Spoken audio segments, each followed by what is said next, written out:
Kerala NGO അസോസിയേഷനിൽ ഭിന്നത.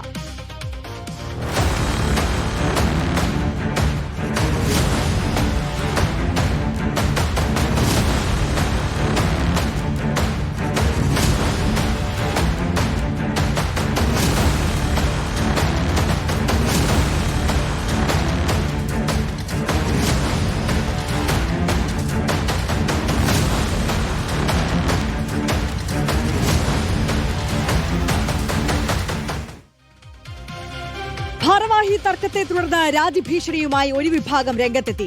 President സ്ഥാനം തിരികെ നൽകിയില്ലെന്നാരോപിച്ച് ചവറ ജയകുമാർ വിഭാഗമാണ് രാജ്യഭീഷണി മുഴക്കിയത്. ഏകപക്ഷീയമായി നിലവിലുള്ള പ്രസിഡന്റ് തീരുമാനങ്ങൾ എടുക്കുന്നുവെന്നും വിമർശനം.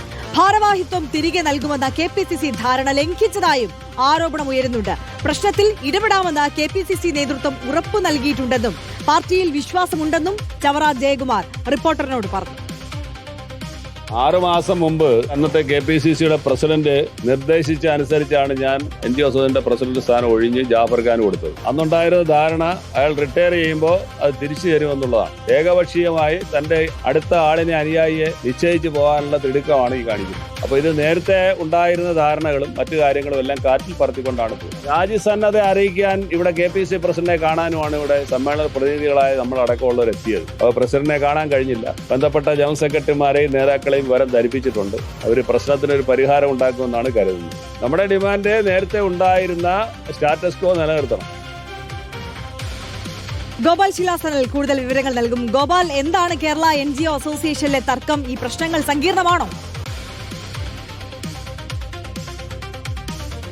തീർച്ചയായിട്ടും സങ്കീർണം തന്നെയാണ് ഈ പ്രശ്നങ്ങൾ എന്ന് പറയേണ്ടിയിരിക്കുന്നു. കാരണം നേരത്തെ 6 മാസം മുൻപ് NGO അസോസിയേഷന്റെ സംസ്ഥാന ഭാരവാഹികളെ തിരഞ്ഞെടുക്കുന്നതുമായി ബന്ധപ്പെട്ട് വലിയ തർക്കങ്ങൾ, അത് കയ്യാങ്കളിയിലേക്ക് പോകുന്ന സ്ഥിതി ഉണ്ടായിരുന്നു. നിലവിലുള്ള പ്രസിഡന്റ് ജാഫർ ഖാനും മുൻ പ്രസിഡന്റായിട്ടുള്ള ഇപ്പോൾ ആരോപണം ഉന്നയിക്കുന്ന ചവറ ജയകുമാറും തമ്മിലായിരുന്നു ഈ തർക്കം ഉണ്ടായിരുന്നത്. അന്ന് KPCC ഇടപെട്ട് ഇത്തരത്തിൽ ജാഫർ ഖാൻ വിരമിക്കാൻ ഈ മെയ് 31 വരെയുള്ള കാലാവധി മാത്രമേ ഉള്ളൂ. അതുവരെ ജാഫർ ഖാൻ തുടരട്ടെ എന്നും 6 മാസത്തിന് ശേഷം ചവറ ജയകുമാറിന് ഭാരവാഹി സ്ഥാനം മടക്കി നൽകാം എന്നുമുള്ള ധാരണയിൽ അന്ന് ഈ പ്രശ്നം പരിഹരിച്ചു എന്നതാണ് ഇപ്പോൾ ഈ കുറ്റം അല്ലെങ്കിൽ ആരോപണം ഉന്നയിക്കുന്ന ജയകുമാർ വിഭാഗം പറയുന്നത്. എന്നാൽ ഇപ്പോൾ ഇന്ന് മുതൽ തിരുവനന്തപുരത്ത് NGO അസോസിയേഷന്റെ സംസ്ഥാന സമ്മേളനം നടക്കുകയാണ്. ജാഫർ ഖാന്റെ നേതൃത്വത്തിലുള്ള സംഘം തങ്ങളുടെ കൂട്ടത്തിൽ തന്നെ ഉൾപ്പെട്ട ഈ മെയ് 31, അതായത് നാളെ ജാഫർ ഖാൻ സർവീസിൽ നിന്ന് വിരമിക്കുകയാണ്. ഈ കൂട്ടത്തിൽ പെട്ട തന്നെ മറ്റൊരാളെ പ്രസിഡന്റ് ആക്കാനുള്ള നീക്കം ജാഫർ ഖാൻ നടത്തുന്നുവെന്നും KPCC ഇടപെട്ട് നടത്തിയ ഇടപെടലുകളെ അല്ലെങ്കിൽ ധാരണകളെ എല്ലാം ലംഘിച്ചുകൊണ്ട്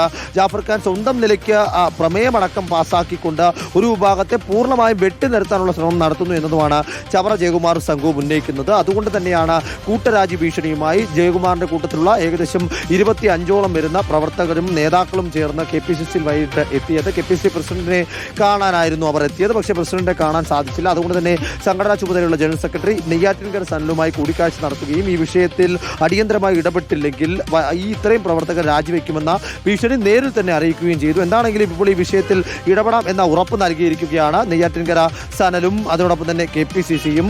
ആ ഉറപ്പിൽ വിശ്വസിക്കുന്നുവെന്നും പാർട്ടിയിൽ പൂർണ്ണ വിശ്വാസം അർപ്പിച്ചുകൊണ്ട് തൽക്കാലം രാജിയിൽ നിന്ന് പിന്മാറുന്നുവെന്നും, പക്ഷേ ഈ വിഷയത്തിൽ ഇന്ന് രാത്രിയോ നാളെ ഈ സമ്മേളനം തീരുന്നതിന് മുൻപോ ധാരണയായില്ലെങ്കിൽ കടുത്ത നടപടിയിലേക്ക് കടക്കും എന്നതുമാണ് ഒരു വിഭാഗം പ്രവർത്തകരും നേതാക്കളും പറയുന്നത്.